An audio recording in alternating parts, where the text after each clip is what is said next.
સવારે તમારો ભાઈ મસ્ત મજાનો ઉઠીને ફ્રેશ થઈને વયો ગયો ડાયરેક્ટ ક્રિકેટ રમવા.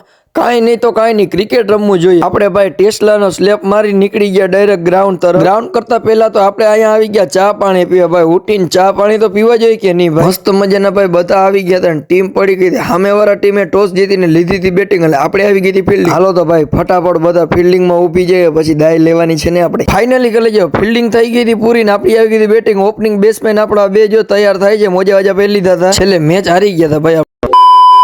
હાઈ કરી જાઓ, કેમ છો? મજામાં જશો. આજે આપણે જવાનું છે રાવલની ગુજરીમાં. મસ્ત મજાની ભાઈ સોડા પી લીધી હતી આપણે. મસ્ત મજાની ભાઈ સોડા વાળા પીને પછી આપણે નીકળી ગયા ડાયરેક્ટ રાવલ તરફ. ફાઇનલી કરી જાઓ, ગુજરીમાં પૂગી ગયા હતા. તાલપત્રી પાતી લીધી. હાલો પહેલા તો આપણે માલ ખાલી કરી લઈએ ગાડીમાંથી. માલ મસ્ત મજાનો ભાઈ ખાલી થઈ ગયો હતો ને હવે આપણે કરીએ માલ ગોઠવવાનો ચાલુ. હા તો ભાઈ માલ આપણે ગોઠવી લીધો હતો ને હવે હું તમને મળું ડાયરેક્ટ હાંજ. ગુજરીમાં ભાઈ લાંબુ કઈ હતું નહીં, એટલે આપણે ભાઈ કલાક એક નીંદર કરી લીધી હતી ને ઓલો ભાઈ ચા લઈને આવી ગયો હતો. ચા પાણી પીએ ને પછી આપણે કરવાનું છે માલ ભરવાનું ચાલુ. માલ ભરતા ભાઈ હાંજ પડી ગઈ હતી, થોડું ઘણું અંધારા જેવું થઈ ગયું હતું. માલ ભરીને હાલો હવે આપણે નીકળીએ ડાયરેક્ટ ઘર તરફ. હાલો કલે જાઓ ઓન ધ વે. તો બસ કલે જાઓ, આજના માટે આટલું જ. હવે મળ્યા કાલના નવા વિડીયોમાં લાઈક, કમેન્ટ, ફોલો ને શેર કરવાનું ના ભૂલતા.